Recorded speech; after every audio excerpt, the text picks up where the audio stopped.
Story of the Cossack Vladimir from the village of Kamenskaya. I would like to tell you about a manifestation, sign, that occurred when the cross was set up on the site of the Ipatiev house, where the Tsar and his family were killed. On October 5, 1990, at about 11 a.m., a crushed stone was brought into a truck. The weather turned gloomy. The sky was filled with dark clouds, without clear areas, and snow fell sporadically.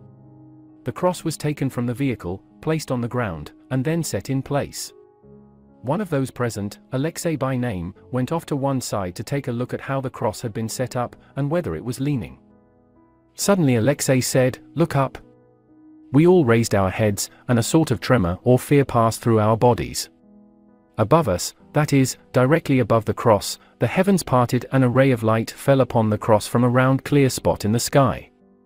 The sun was not visible, and the opening in the clouds was rotating to the right, and on the earth, around the cross within a radius of 150 to 300 feet, there was a circle illumined by this ray of light from the heavens, and no snow was falling. All this continued for about 30 to 40 minutes, while the cross was being set in place and fixed with concrete, and then the opening in the clouds closed up. The light disappeared. Up to 30 people were present at this time. All at that moment were unbelievers. When we asked a priest about this manifestation later, he replied that this was obviously a sign. The majority of us came to belief in God after this.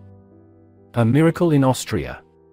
Story of Princess Rosalia von Hohenberg.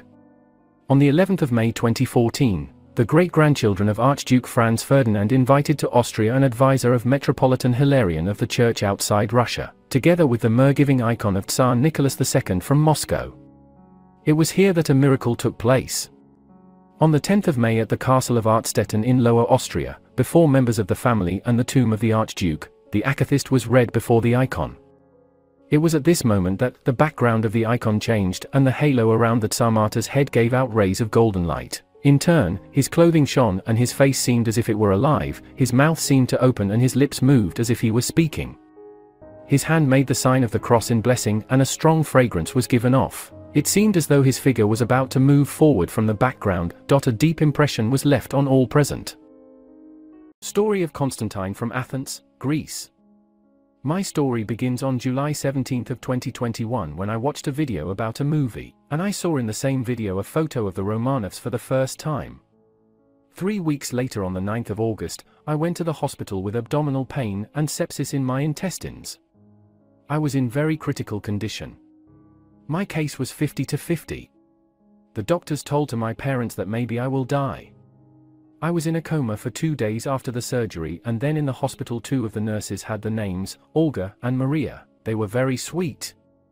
In October of 2021, I was recommended a video here in YouTube with a very beautiful girl on the clickbait. I saw here she was Maria Nikolaevna and I searched for her. Then I realized who she was and who her family was, and I remembered the photo I saw on July 17th before my health problem.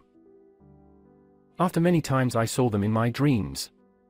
One day I prayed to find a book or an icon of them, and when I went to the market I saw from afar a book with Tatiana on the front, and inside there was a photo of them. I believe God sent them to me for protection and they were giving me signs to find them. I love them very much and they are my patron saints.